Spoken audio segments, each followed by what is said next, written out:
here and being with us today.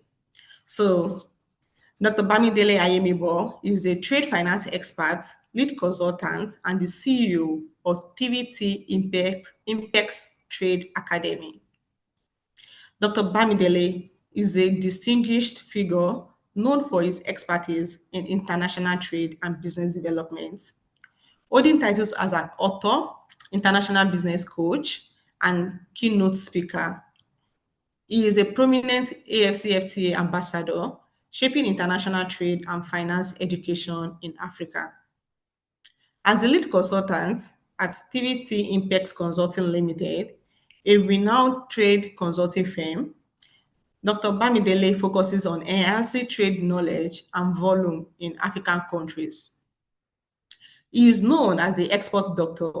He created a globally recognized export business readiness assessment program. Dr. Bamidele extensive trade certifications, including being one of the first 10 certified specialists in demand guarantee in Africa, showcase his commitment to excellence. With a master's degree and a PhD in international business, he also plays a significant role in academia at the Lagos Business School.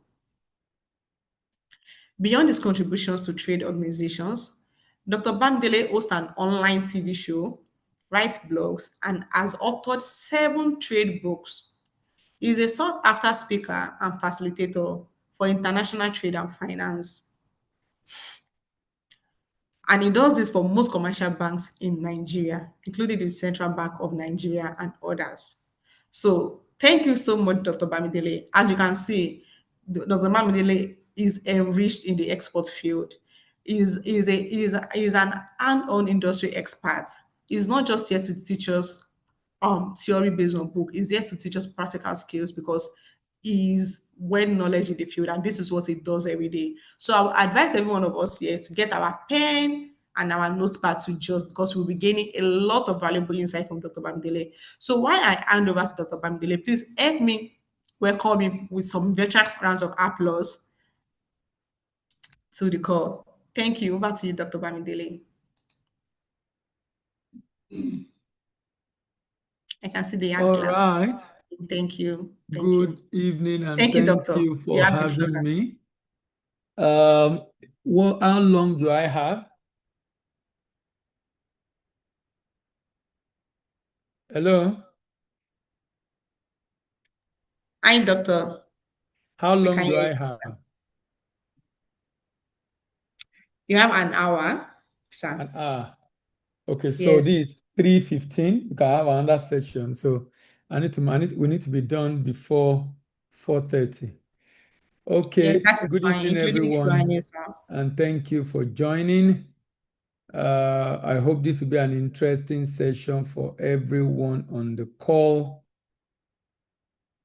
I'll be speaking on the topic as displayed on your screen, financing your export journey rather, assessing fund and managing risk. Let me start with the step-by-step export process. I always use this to start most export program I have opportunity to speak because the major challenge for many people in this space is the challenge of readiness. If we are able to fix the challenge of readiness, then it will become a lot easier to be able to solve the problem. Readiness in this case is readiness in every respect, readiness all around. If the readiness issue is fixed, a lot of other problems will be fixed. So that means the real issue is the challenge of lack of export readiness. And so when you see preparation there, that basically talk about readiness. And with preparation, you are able to learn what to do to promote. If you promote effectively, you will be able to get the purchase order. To get the purchase order, then you can easily, you can go to the next stage of procurement or production. And after procurement or production, depending on if you are a manufacturer or not, then we move on to packaging and labeling. And from packaging and labeling, pre-export documentation is done, and this varies from country to country. and then port clearance and inspection is done, and then post-export documentation is done. While the good is in transit port to port shipment, presentation of document is made to the buyer or his bank. Then post-export, post-clearance inspection is done at destination, and lastly, payment. And lastly, payment. And that brings me to the concept of export readiness. Export readiness is a multifaceted concept that involves the ability of a company to successfully enter the export market, sustainably compete in the market, and significantly grow its market share to become established in the market. Successfully enter, sustainably compete, significantly grow. Successfully enter, not just enter, sustainably compete, not just compete, significantly grow. Successfully enter, sustainably compete, significantly grow. What are the evidence of lack of export readiness?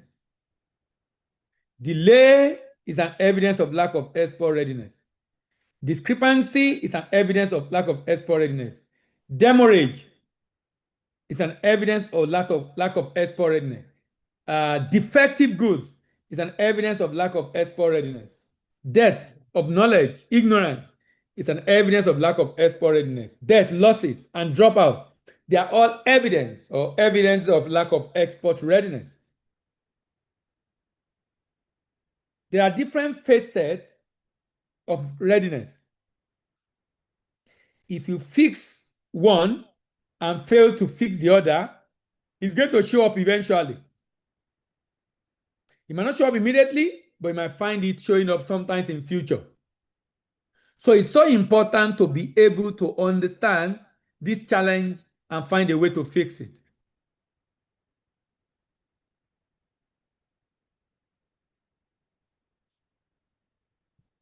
There are 15 criteria to evaluate the level of readiness. Number one, promoter need to be ready. Product need evaluation for readiness. Pricing evaluation for readiness. Staff predisposition evaluated for readiness. Purpose for going global need evaluation for readiness.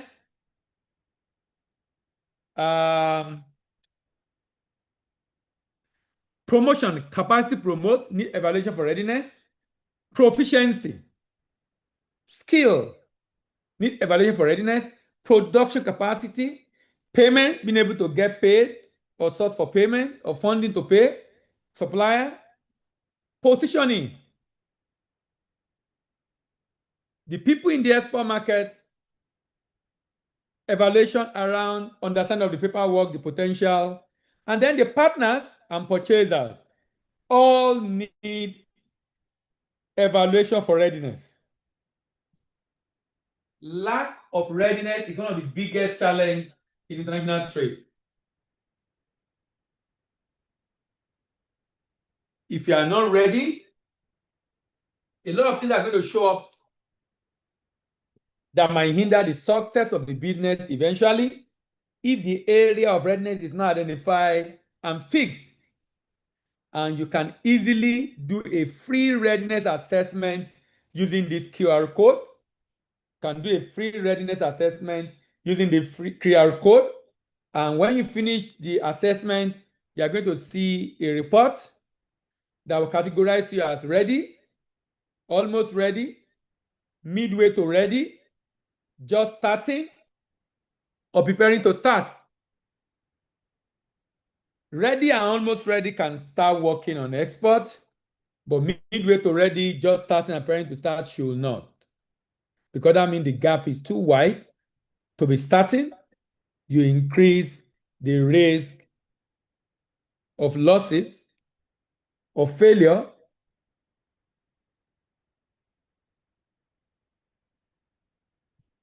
in a business. So now we go to the main conversation for the day. In sourcing for financing, the first is application. Application. When you're applying to a bank for funding, and it's not necessarily a bank, it can be a financial institution, it can be a venture capital, It can be an angel investor. It can be friend and family. It can be an angel investor. It can be friend and family. If you are applying to anyone for funding on export, number one, purchase order. That means you can't be approaching someone for funding of export business when there are no buyers to buy. So that means the application must indicate the purchaser. Who are the buyer? It must indicate the purchaser. Who are the buyer? It's very important we know the buyer. Some banks will even reach out to the buyer to confirm if indeed they gave that contract. Some will do their due diligence of their buyer. Then the product. The application should indicate what are we exporting. What is the item of export? The product. What is the item of export?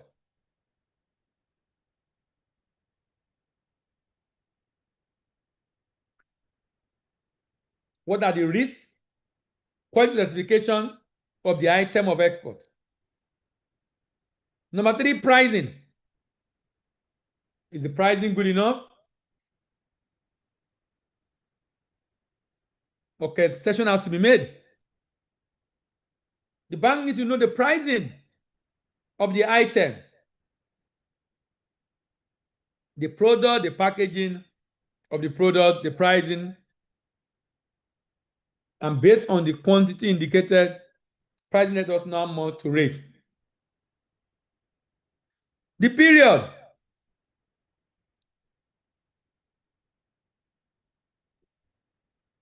The period.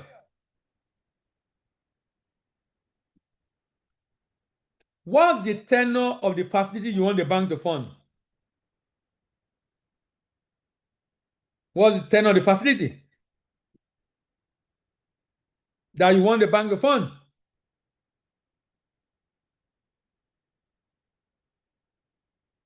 It's important you know the tenure and indicate in your application. Then the partners. Who are you working with? If you are sick for any reason and you can't continue, if someone is available to do it, who are the partners? How competent are they? Then the purchasing power. Purchasing power.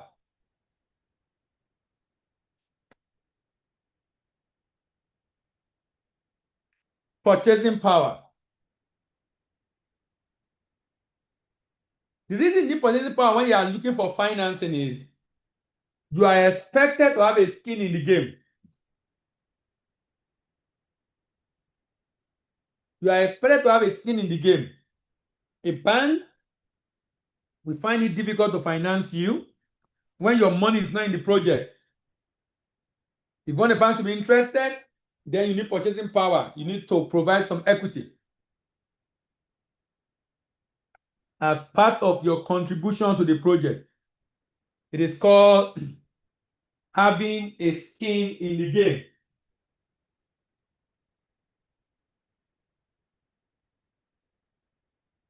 It is called having a skin in the game. Having a skin in the game is very important. Having a skin in the game is very important. Why do you need to have a skin in the game? It shows commitment. Because part of your money is in project. Can purchasing power be taken same as capacity? Some people call it cash flow. Some people call it capacity. So you are right. Some people can call it capacity. Some people call it cash flow. But sometimes you can take capacity as competence, skill. You know?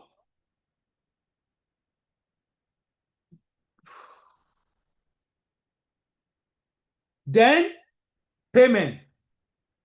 There are two major challenges in international trade, two major risks. All other risks, you can break them down into two. Majority of the risk, more than 90%, you can break into these two. Payment and performance risk.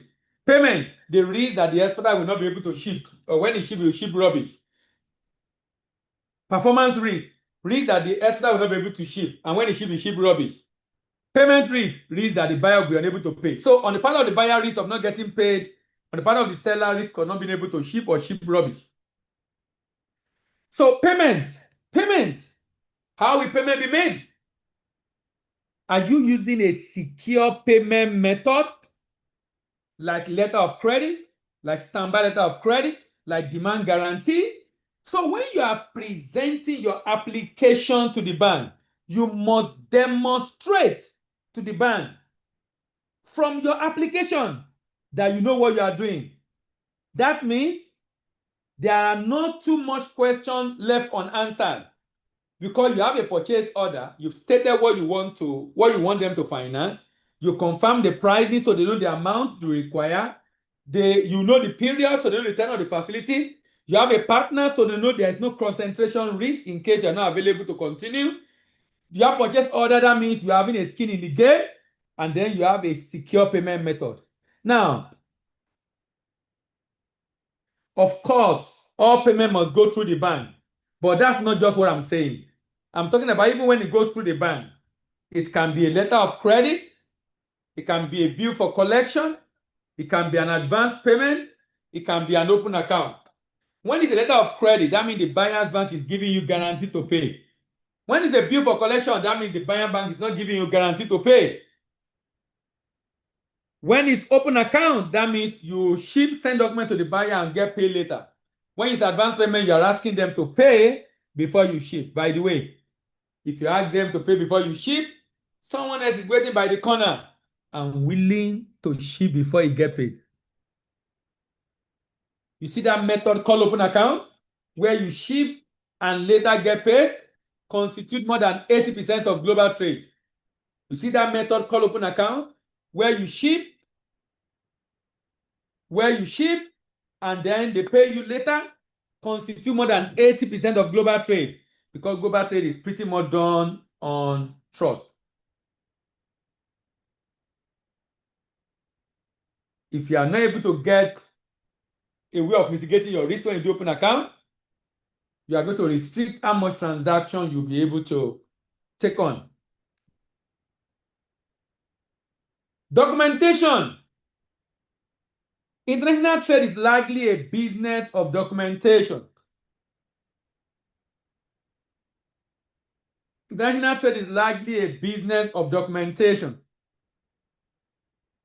So from your document, I have a good idea of your capacity to perform.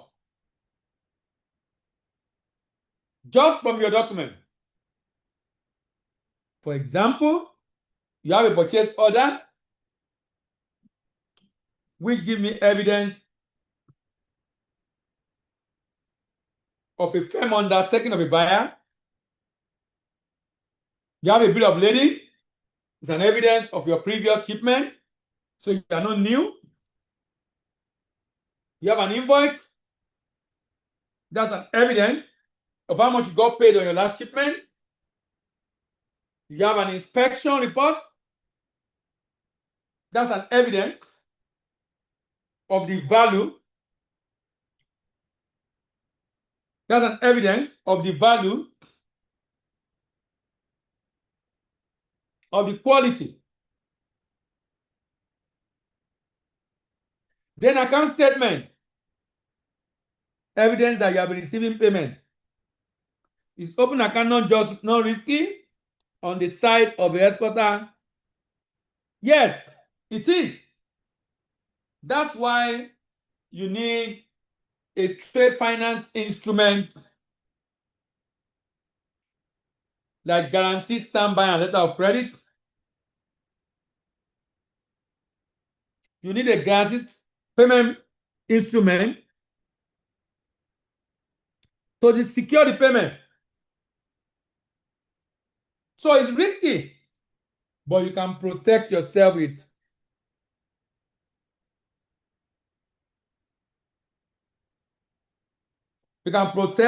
with a trade finance instrument. Equity contribution.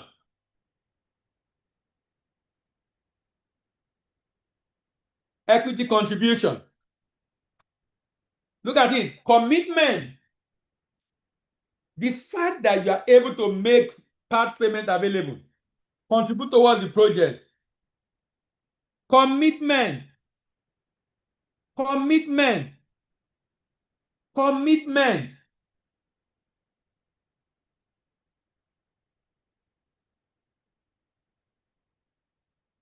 Someone said, what's the place of first timer? As a first timer, you will not be able to get loan from most banks. As a first timer, you will not be able to get loan from most banks. A bank collect depositors' fund. Your money and my money is what they are using to trade. If anything happens to that money, we will not take it lightly. So they want to protect your money. That's why they can't give it to someone that is new. Because for someone that is new, the risk of loss is very high. The risk of loss is very high. Because you don't have experience. I'm too fast. I thought I'm very slow. It's I'm picking my word one by one. No? If I'm fast. As a new company, I have my startup capital from my own equity and also have source. Fantastic. Getting your startup capital is important. As your volume grow or demand grow, you already have an evidence. You already have an evidence. You already have an evidence that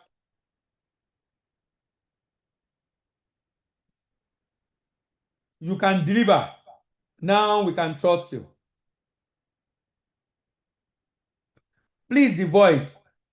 I think someone from African AFC, please, you can attend to that. Competence. So equity contribution show your commitment, show your competence in the business. If you are making money in the business, then you are competent. That's why you have equity. Equity contribution show the capital you have. You must show that capital. Equity contribution show the capital you have, the kind of capital you have. The kind of capital you have. The volume or the quantum of capital you have. Equity contribution demonstrate that.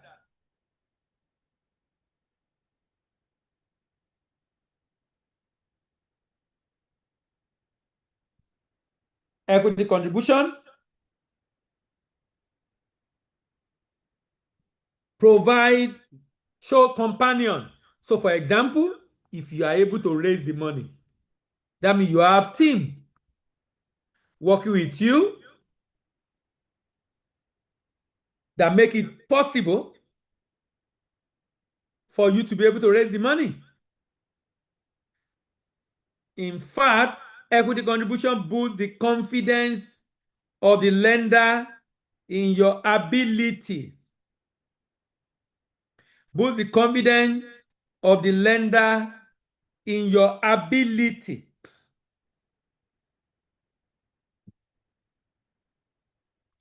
Boost the confidence of the lender in your ability.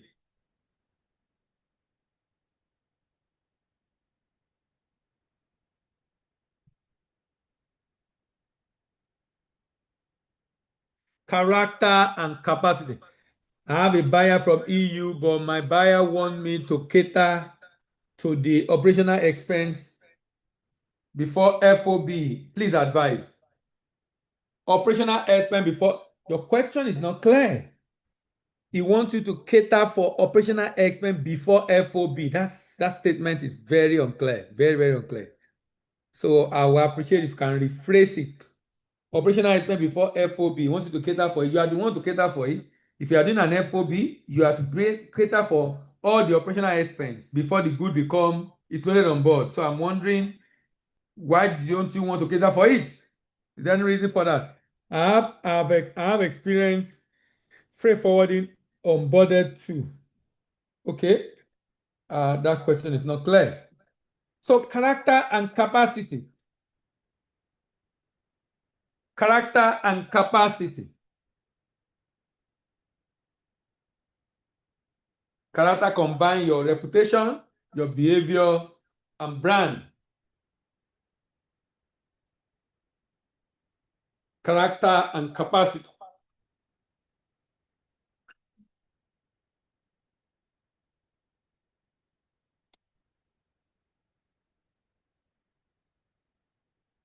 Character is so important. The bank wants to give money to someone that has character. Someone whose word is his bond. You know, there are some customers of banks who take loan from banks without intention of paying back. There are some customers of banks who take loan from banks without an intention of paying back.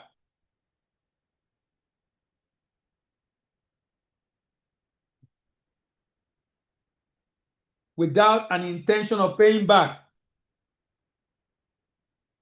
Because they have character issues. In fact,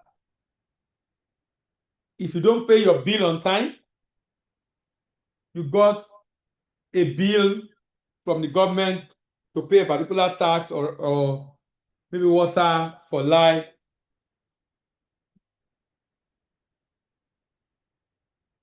and you fail to pay, the bank is interested in why you are not paying, particularly when you have money. So it's looking at your bill and when you pay. Your bill and when you pay. Paying on time is a sign of credibility and character.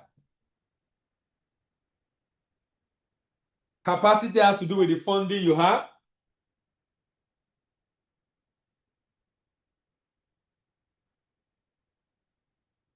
History.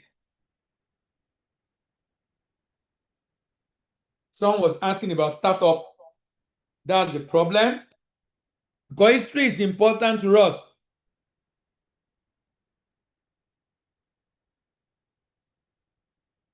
Because history is important to us.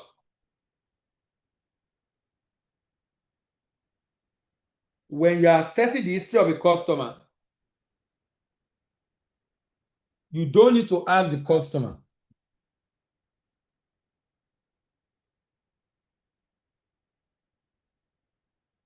You need to ask him for documents that will show you, not what the customer is saying. And that's where the bank thinks.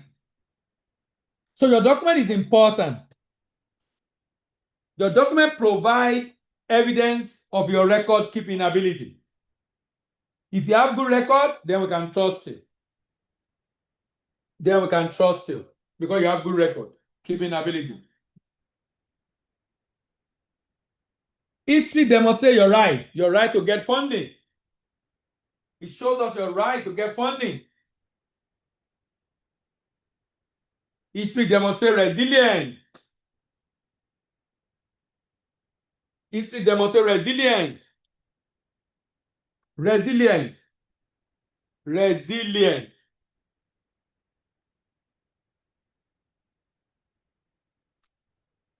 If you have been in business for 5, 6, 7, 8 years, and I can see in your history, it shows you're resilient. Then bank is interested in you. History shows result. History shows result.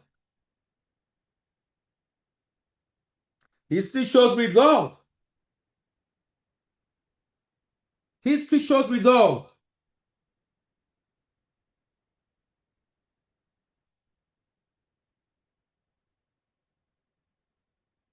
The fact that you have evidence from document showing your history also demonstrates the result you've had in the past. History shows the range of capacity. Can you do $1 million, $500,000, $100,000, $50,000? It gives us an idea of how much.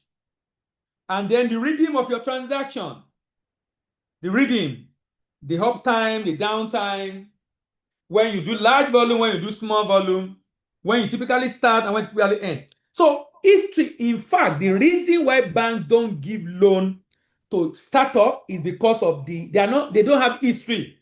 So everything is bleak.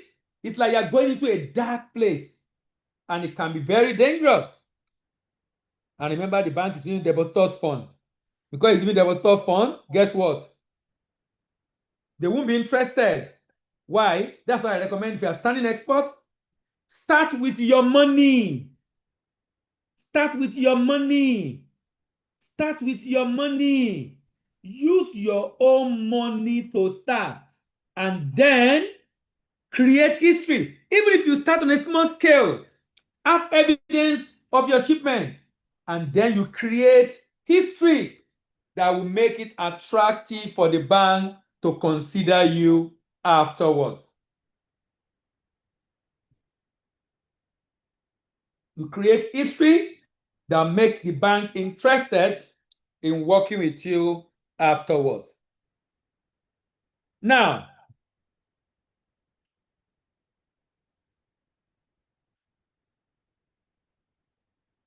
jurisdiction. Remember, it's international trade, right? Because it's international trade, jurisdiction is so important. By jurisdiction, I mean, where is the product going to? By jurisdiction, I mean, where is the product going to? Where it's going to is of great concern.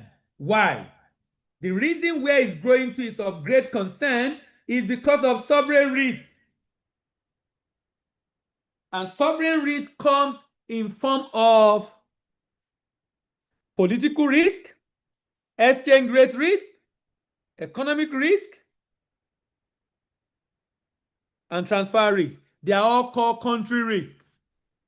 Country risk from sovereign or transfer risk, political risk, exchange rate risk, economic risk.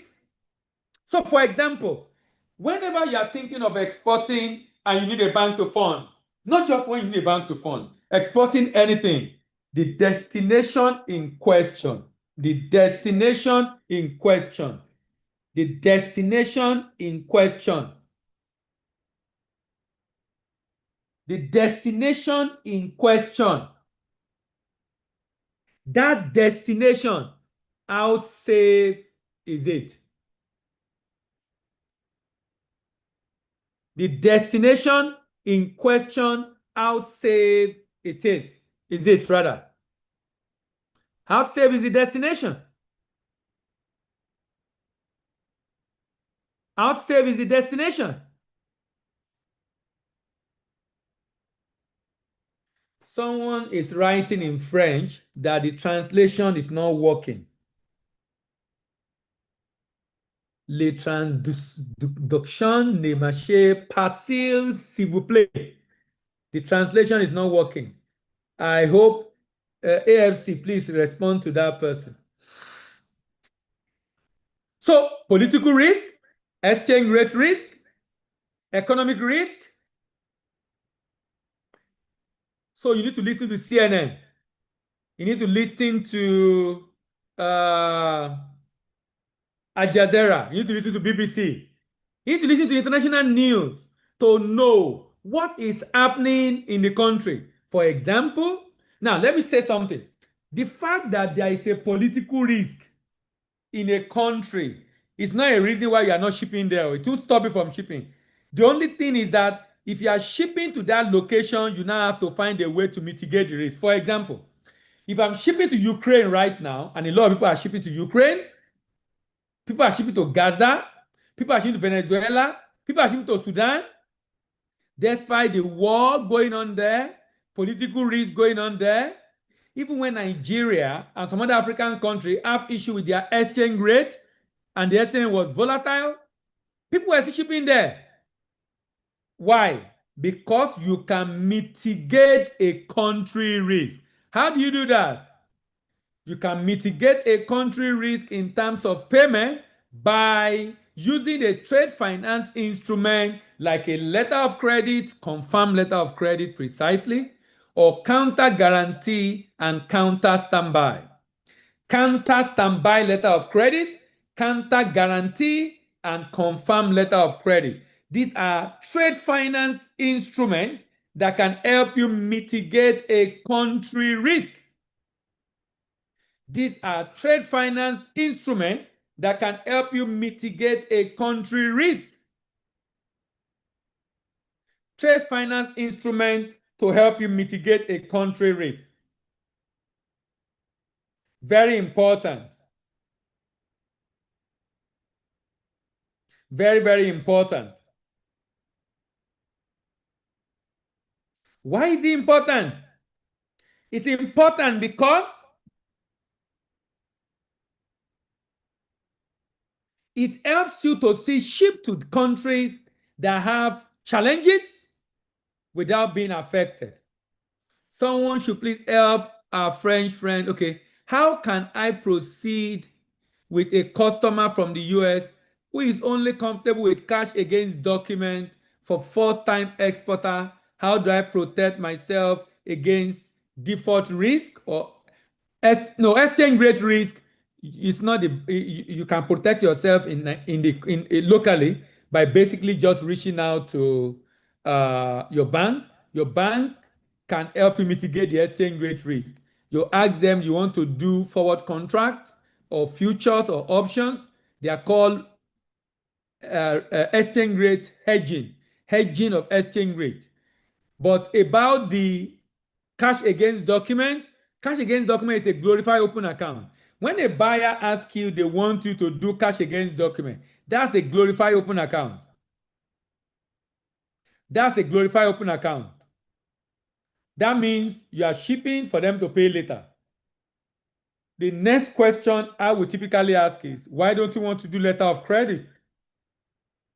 Then they will say, because of cost. And I will ask them, what is the cost of letter of credit in your country? Then we say 2%, 3%. Then I will say, why don't you deduct that from my payment? Give him letter of credit, pay for it. When I ship and you are paying me, deduct it from my payment. Let me pay for it. I hope that answered Jafia's question. Number two, if you are not able to get a letter of credit or guarantee, then you need a representative in the export market. You can still ship. I told you 85% of trade in the world is done on open account. Is done on open account. Is done on open account or cash against document. Or cash against document. So you cannot do without it. You have to find a way to live with it. Someone said, if one supply food ration to UN in a hostile region, how far could that start? No, you don't need to worry yourself. UN is the one paying. So since UN is in different parts of the world, so it's not the UN in that country that will likely be paying. It might be UN office in the US. So you don't need to worry at all. UN will pay you because UN is in different countries around the world. So because UN is not resident in that country only, and most likely the UN agency asking you to supply is not likely going to be in that country. I hope that answers your question, Adungna. Country risk, very important risk you must consider. Risk mitigation. I've mentioned this earlier. When you are exporting, it's so important for you to remember. When you are exporting, it's so important for you to remember payment risk, performance risk. As an exporter, you are facing payment risk. The question that was asked by Jafia just now, is exactly what I'm addressing now. Someone said, I never heard of technological risk such as online business. How can one avoid losing out through such transaction? When you say technological risk, what risk exactly are you referring to as technological risk? What risk are you referring to exactly as technological risk? And the reason I ask that question is the technological risk, is it what impact is it having? How is it a risk? How is technological risk a risk? How is technological risk a risk? How is it a risk? Exportation. For example, En ce qui concerne les risques de paiement, on peut parler de la représentation. for example, the reason it's a risk is this. If you are delivering your product on a technology platform because you are rendering services, my recommendation would be for you to do insurance. But if you can paint a picture for me on the nature of the risk, then I might be able to help. If you can paint a picture for me on the nature of the risk, I might be able to help. So, Zulu, please describe that technology risk. Give an example of how it happened and how it affects you. Then I can make recommendation. Payment risk. You are an exporter. If you want to mitigate your payment risk, it's either use a trade finance instrument like letter of credit, confirmed letter of credit, like demand guarantee, like counter guarantee or counter standby, because those instruments help you against country risk. And performance risk, if you have done it before, then you can do it again. The reason the bank is keen on performance risk is to be sure you know exactly what you are doing. Now, quality. If you notice, you see the book on that screen. It's a newly written book, and I will introduce it towards the end. And the reason for writing is because of what I'm about to talk about. When you are exporting any product, it is so important for you to understand some information about your product. There are some very, very important information about your product that you must know, such that if you don't know or have those information, quite frankly, it's going to be very hard and very, very difficult for you to be able to get funding. You must know your product. It is highly indispensable for you to know your product. It is highly indispensable for you to know your product. Knowing your product means you know everything that can go wrong about the product. So what are the things you need to know about your product? Number one, you need to know the purpose of the product. That lets you know whoever you are selling to, based on the knowledge of the purpose of the product. You also know the level of quality requirement. For example, if I'm selling shea butter to a cosmetics, the level of quality requirement is different if I'm selling the same shea butter to a food processing company. If I'm selling the same shea butter to a food processing company, the level of quality requirement differs. Why does it differ? Because of the purpose. So you need to know the purpose of your product. You need to know the parameters, the quality specification. You need to know the parameters, the quality specification. For example,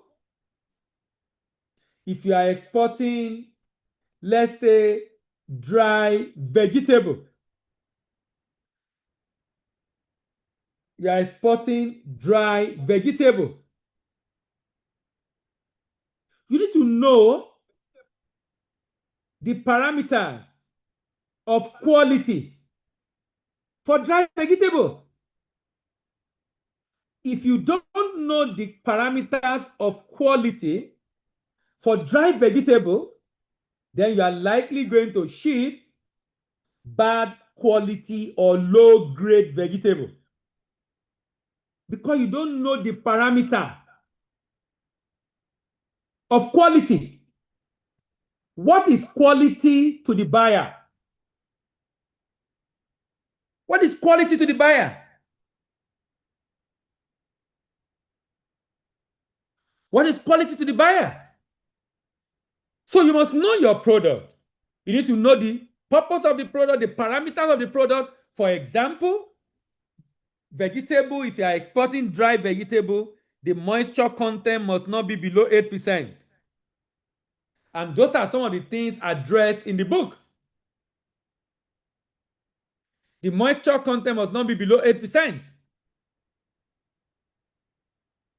If you are going to maintain quality, you must know. If you are going to maintain quality, you must know the parameter, the quality parameter, and adhere to it. Now, to maintain that quality parameter, you need to have the right packaging. Remember I said the moisture content must not be below 8%. In addition to this,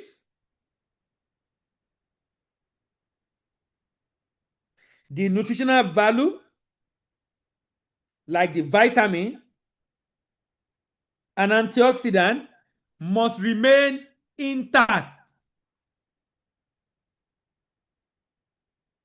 The leaf should not crumble, must be intact, should not be broken. The color has to be retained. Quality parameters. The color has to be retained.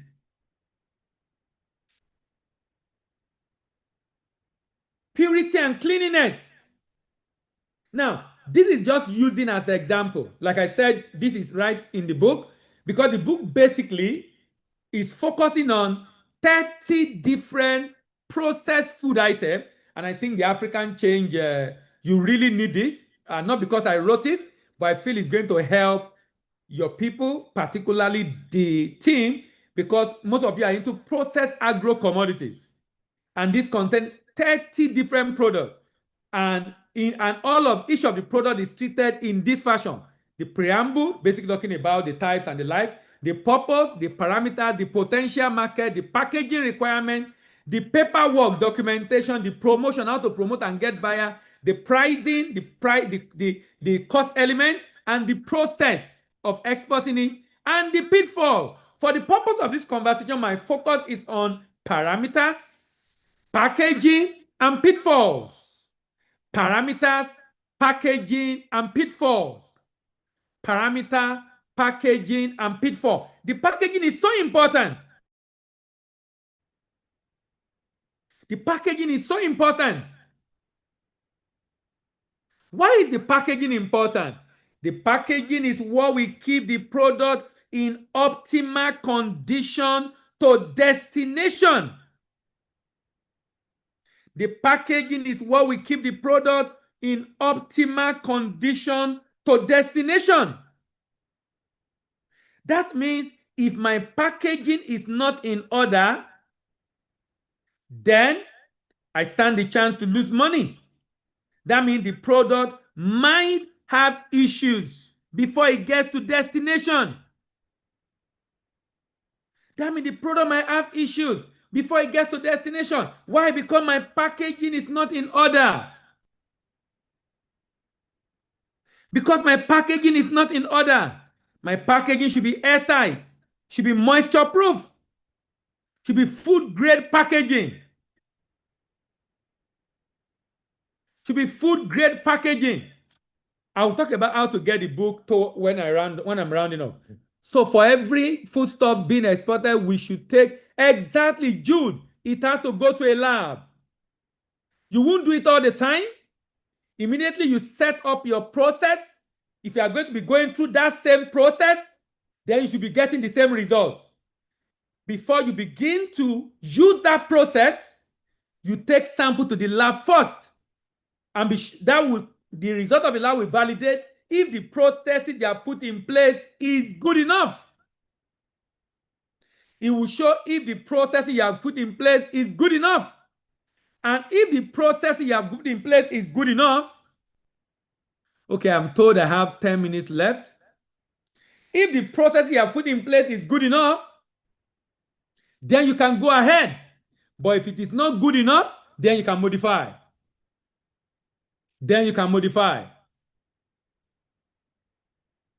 So quality is so important.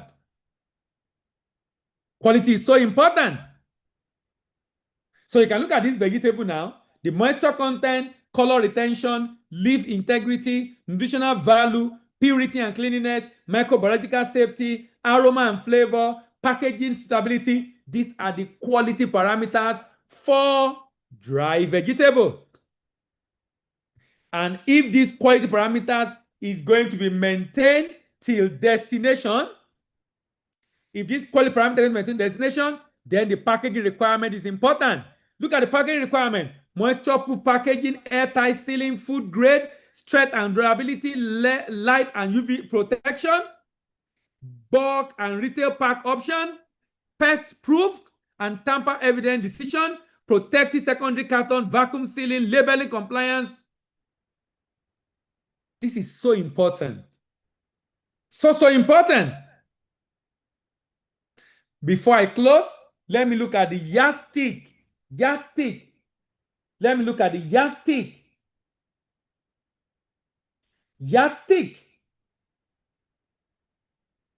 For export finance readiness. What are the yardsticks for export finance readiness? What are the yardsticks for export finance readiness? Number 1, the product. Number 2, purchase orders. Number 3, proposals. Number 4, payment terms. Number 5, partners. Number 6, previous business. Number 7, purchasing power. When the bank is assessing you for readiness, the first thing the bank is asking for is, does he have a product? What product does he have? What's the quality of the product? What's the packaging of the product? What is the specification of the product? Can the product be sourced locally? The product. Then purchase order. Does he have a purchase order we are funding? Who is buying? What quantity are they buying? What's their price? Purchase order. Then the proposal. The proposal here is talking about what I mentioned when I started and when I talk about application. If you remember, when I started, I talked about application.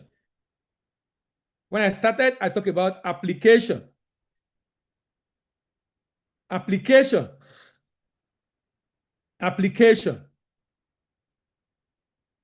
What should be in your application?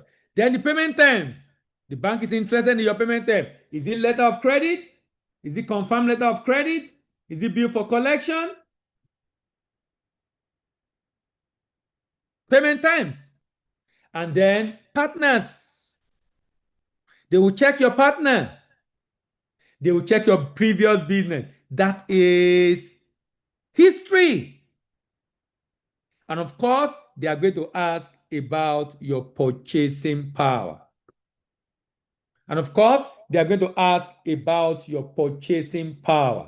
As a round-off, in summary, how do you manage export finance risk? Number 1, buyer's insolvency or credit risk.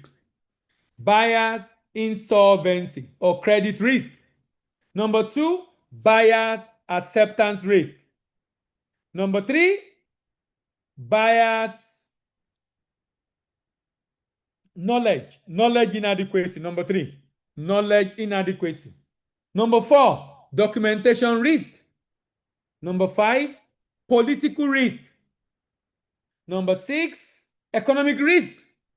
Number 7, seller's performance risk. Number 8, legal risk. Number 9, foreign exchange risk. Number 10, sea and air transit risk. Number 11, commodity risk. 12, logistic planning risk. And 13, wrong costing risk. Number 1, buyer's insolvency. Risk that the buyer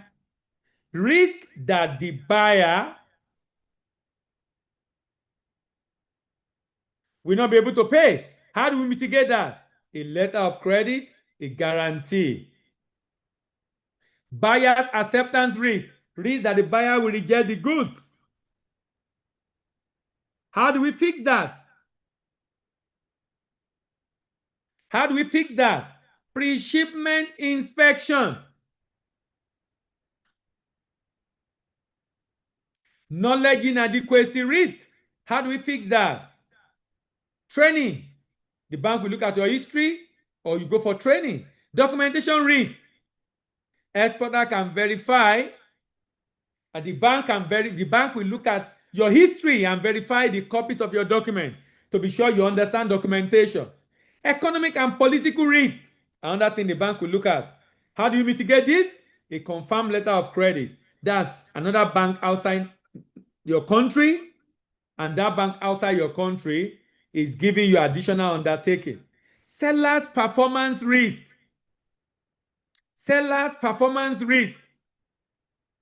History. Can you see how important history is to bank? Legal risk, a confirmed letter of credit, because that's a country risk. Foreign exchange risk, foreign exchange hedging, either through a forward contract, your bank can help you with that, for options or futures.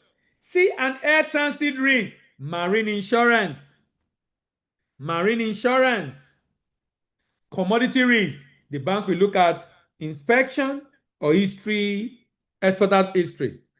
Logistic planning risk, the bank do adequate monitoring, effective monitoring, and then wrong costing risk. The bank can mitigate this, and you can mitigate this with price monitoring. Before I close, I would like to introduce you to the Processed Food Export Atlas. Look at what product it contains. It contains information on spices,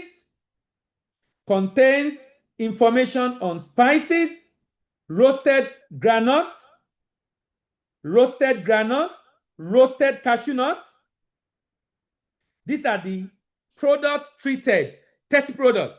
Roasted cashew nut, palm oil, herbal tea, honey, soup and broth, sauce, seasoning, dry fruit, dry vegetable, chin-chin, plantain flour, beans flour, yam flour, pando yam, smoked fish, plantain chips, potato chips, coconut chips, fried yam chips, non-alcoholic beverages, cocoa butter, dry corn, kuli, that's groundnut cake or groundnut cookies, custard, gari or cassava flakes, potato flour, packaged jollof rice, packaged fried rice.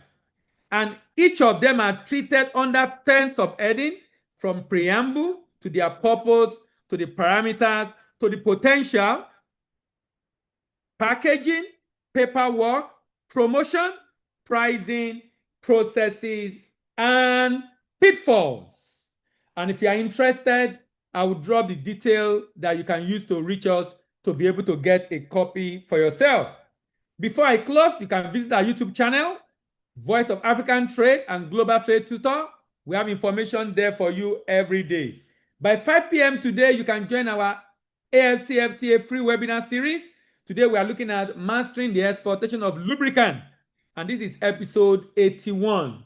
We've done over 80 different products. As I round off, If the non-export sector is going to grow, there is need for bankers, exporters, and to develop the competence and expertise needed to effectively fund export businesses and thereby ensuring structure in the non-export sector, sanitization of the industry, and security of the export facility. Thank you very much.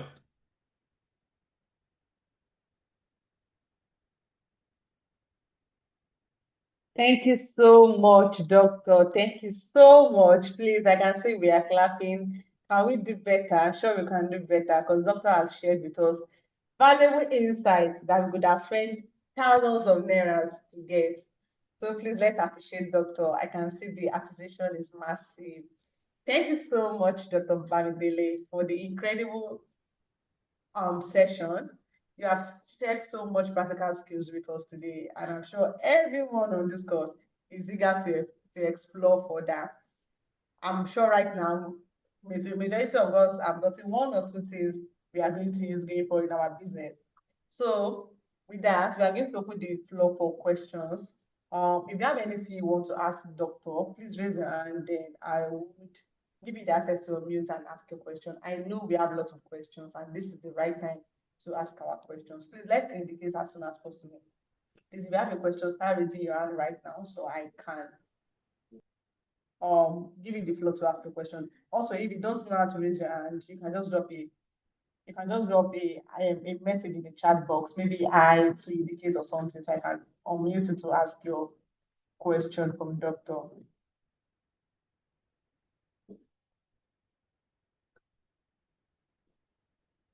So there's a question in the chat box, Doctor. It's from Jude.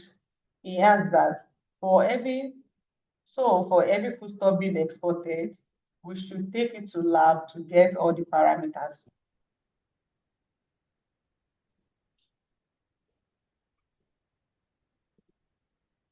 Hi, Doctor. Yes. Okay. What's the question, please? He says, so for every foodstuff being exported, we should take it to the lab to get all the Yes, I parameters. responded. I already responded to that, yes. I was responding to some of the Okay. question while the session was on. No, not for every shipment. When you set up your factory or your processing location, before you begin to export, you're supposed to take it to lab. That validates whether the processing you have put in place is foolproof, is good enough, so that you want to be sure of the output. And if it's good enough, that's the basis for your certification in your country, and that then become easier for you to start exporting because now you know the quality specification of your product. Okay, thank you, Dr. Jude. I'm sure you got the response to your question already. We have another one here. I don't know if it was part of the ones you took during the presentation, but it's from Faxing. He asked, he said, I'd never heard of technological risk, such as online businesses. Please, how can one avoid using? Let the person talk. I asked him to explain further. So maybe this is an opportunity for the person to talk. Faxing, please raise your hand. Please indicate I can unmute you and you can ask your question.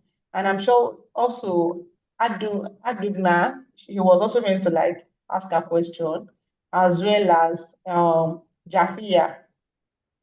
Jafia also, please, can you indicate I can unmute you to ask your question? Also, Oluwafemi Omosuyi, he was one asking question around FOB earlier on. Yes, I've answered that also. So if they need further clarification, they can ask. But all the questions in the chat, I answer all of them while the session was on. So, Oluwafemi, I have asked you to unmute and ask your question. Please, you have the floor. All right, thank you so much. Thank you so much, Dr. Bamidele. That was a wonderful presentation. My company recently got an order to export banana to the EU, and it's been banana a in serious what form, sir? Is it in what's the name? Is it in is it dry? Is it fresh? Fresh, yes. Okay, go ahead. So it's been a very serious conversation for the past few weeks or days or weeks now. And I've been reading a lot. That should be my first time. And we have access to smallholder farmers. I've engaged the communities, we signed MOU, we signed agreements. In fact, we are empowering the smallholder farmers so that they can produce high quality. So we have all the models and the sustainability measures, traceability that to meet the EU standard. But looking at the payment structure, after the operational costs and down to the FOB, I was informed that I will be paid 10%. And You'll be paid 10%. I didn't understand. 10% of FOB. I mean, 10% will be added, and that will be my profit. So I'm not. They will 10% will be. I'm still not getting it. I mean, okay. So after getting the entire, they will. Their responsibility is once it gets to the ports in Nigeria, the takeover. Mine is to get it from the community down to the port. Oh, to the port. Okay. Yeah. So once it gets to the ports, they will take over and then get it to, they have insurance and all of those things to get it to the Destination. supermarket. Yeah. And so what's now the my question concern, now? so my concern is I'm looking at it's high volume actually. I'm looking at the high capital involved. And at the end of the day, 10% is what comes to me. It doesn't, I wasn't really comfortable with it. You mean the price they're giving you will give you only 10% profit? Yeah. Based on the price they'll buy from you. Yeah. Negotiate with them. I mean, I don't think that should be an issue. If I were you, I would do it because I'm doing it for the first time. And the reason for doing it is not the profit, it's for the experience and for the record and for the history. If you deliver and they love what you do, and you did it very well, if you tell them you want the price of the next one to increase, most likely they will agree because they don't want to lose you because you are performing. So if I were you, I would do it. Because I need that history, I need that record, I need to prove to them I can deliver. Yeah. Then I was also looking at, was it not yesterday that I received it has to be about 35 containers? I mean, weekly. So it's something of 35 high container volume. for the plantain weekly. Yeah, banana, not plantain. Weekly. Sorry, banana. I mean, if you can source it, why not? And if you can source it, if you have the funding, why not? But if you don't, and they are willing to advance you fund to get it, that will make a lot of sense. That's a problem. I don't think they really want to commit with funding. So. Oh, they don't want to advance you to what if you don't have the fund, then it can be done. So, I mean, what they can have a financing arrangement where you don't have to provide all the money. You bring in the first batch, they pay you off, you go and get the second, you go and get the third. When it's complete, they will now do the shipment. That will be a model I will have recommended. That will expect them to consider actually. So their terms now is that once I get it to the port and it is confirmed, 50% first. So maybe it's a few weeks later, another 50%. So I was looking at, okay, I have to do all of the expenses, operational, business development, and all of that to get the high quality. And at the end of the day, 50% first. And I've been doing a whole lot of research. But if they are not, for me, I'm not bothered about 50% first, 50% after. The second payment they are making, what is the money that you secure your payment?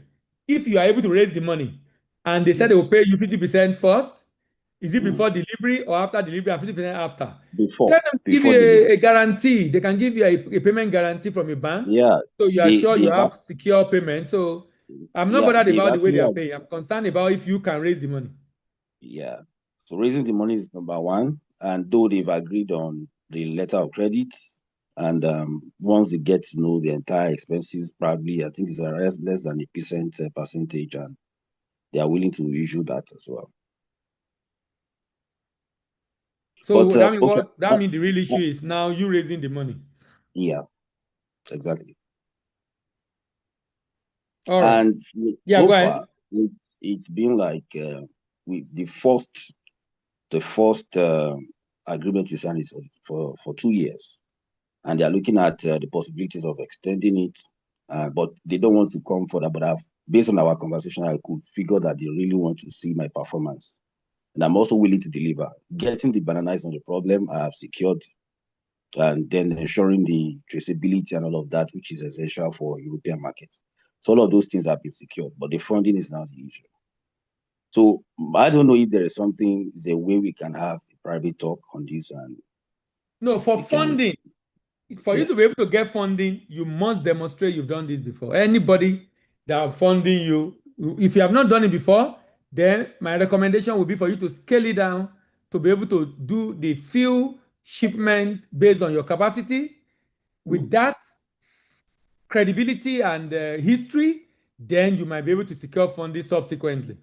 But if you have not done it at all before, you need to scale it down and do a small shipment, a trial, call it a trial to them. They pay, you have record of that. You do it like 2 or 3 times, then you should be able to now get funding because you have demonstrated you can do it.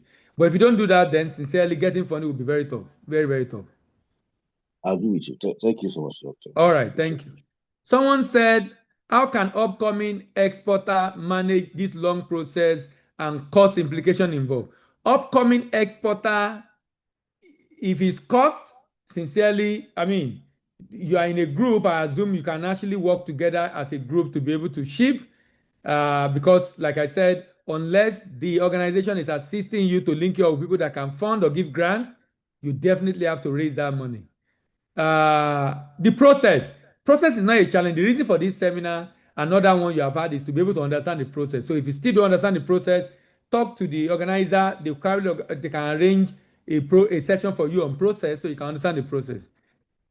You need a consultant to walk you through this. We are talking huge finance. Yes, very correct, John.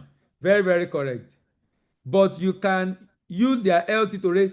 You can't raise money with LC if you don't have history. LC just guarantee payment will be made, but you have not shown that you can deliver. So even if you have an LC, if you don't have evidence you can deliver, bank will still not be interested because LC just solves one of the problems, which is securing payment. But how about you getting the goods? How about getting the right quality? If you don't have any evidence to show that, a number of banks will not be interested. All right, any other question? Thank you so much, Doctor. Yes, we have 2 more hands raised, and I think we can just take these 2 before we round off.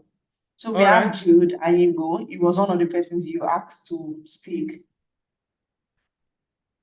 Good afternoon, Okay, sir. Jude, kindly unmute and ask a question. Okay. Yeah, good afternoon, Doctor. Thanks a lot for your delivery, as usual. This is a follow-up to the question I asked about taking the dry leaves to the lab. For somebody who is just a trader, who is not the person processing the leaves, getting from different processors. Now, how do you ensure a uniform parameter? Is it that I go to quantity and then I start taking them to the lab? You know, that's my. Who are you in this case? You say you are not a processor. I am a trader. You just trade in fresh vegetable? In dry. Oh, you trade in dry. Yes. And are you planning to export it? Yes, that's. So is it that you buy it dry? I buy it dry from the If you buy it dry, it will be challenging to export because it has to be one source drying it for you to be able to achieve the uniformity required. So if you're buying dry already, I wouldn't recommend you export that because there will be issues with the quality because you are getting it from different sources. As me, you are getting it from one source, then of course taking it to the lab make a lot of sense because it's subject to the same thing. So you are sure if you get a result, you are likely going to maintain that result. But if you're getting from different location, you really cannot guarantee that the result will be the same. So either you get from one source or you maybe process yourself or something. But if you're getting from different sources, I wouldn't recommend you consider it for export because the chance of exporting low quality is very high. Thank you. All right. Thank you, Jude. So we have the last hand raised, Famous. Famous, could you please unmute and ask your question? Okay, thank you very much. Sorry, Famous. Unfortunately, we can't hear you. I think maybe your background is noisy or your network is not so strong. I'm so sorry. Is it better now? No, it's not better, please.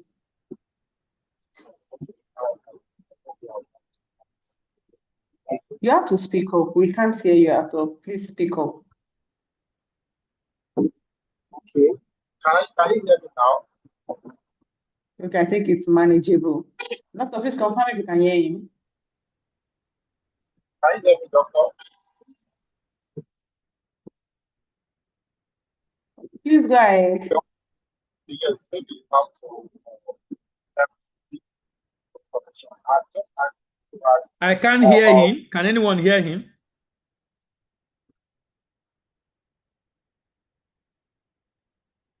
you can't hear me still. I think you are far away from your mic or you are using hands-free. Maybe you should bring the phone close to your mouth because it's not Okay, audible. it's better now. A bit. Okay, thank you. So I want to ask about grades, maize specifically. Maize. Okay. Yes. So is there a further processing required after harvest and then the Do you want to test? process the maize for export? Yes, sir. Are you in Nigeria or in another country? Nigeria. Okay, because you can export maize from Nigeria, but if you are processing it, what are you processing it into? Okay, the the grains itself, not No, you the can't export maize grain from Nigeria. okay. Yes, you can export it as corn flour, as pap, as corn meal, but you can't export it as corn, dry corn. No, it's prohibited. All right. Thank you very much. Thank you, Famous. Sorry, Doctor, that was supposed to be the last one, but I can see someone did a raise hand, but she used the tick mark and it has been on for a while. I mean, Memuna Garuba, please kindly unmute if you have a question. We have just a minute, please. Unmute if you have a question. If you don't unmute, I will assume that was a mistake. Okay. Emuna is not unmuting. So in the chat box, someone asked that what time is the session starting? I told her 5 p.m., but she will 5, need the 5 link to p.m. the session. I've dropped Yeah, the so she will link need the link. again. It's starting by 5 p.m. and I've dropped the link again. Okay. Thank you. So thank you so very much, Dr. Bamidele. And on behalf of everyone here, I say a huge thank you for your time, for your insight and practical advice today. It's such an honor and a privilege that you always respond whenever we call you, even though we understand your busy schedule. Thank you so much for being passionate about sharing your knowledge to our community members and for always responding and honoring our invitation. I'm sure the guidance you're giving to us on the call today is going to make a real difference for the participants. So please, Doctor, before you go, we would like to have a family picture with you, and also for those who want to reach out to you, in case they kind of they want to connect with you, in case they contact them, we'll be able to say, Yeah, oh, there's a Doctor, I was on the contact there call with already for those that are asking Yes, about the I've seen book. the contacts. Yeah, the contact is there already for those that are asking. If you chat that contact, also you can get the link. And if you want to order for the book, you can order for it from that contact. Okay, that is great. So please, let's not turn on our camera to have one quick shot with Doctor. Doctor has to go.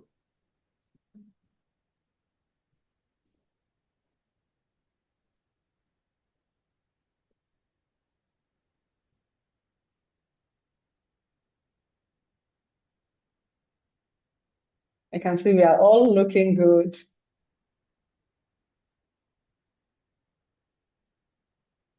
Please put on a smile, put on your widest smile.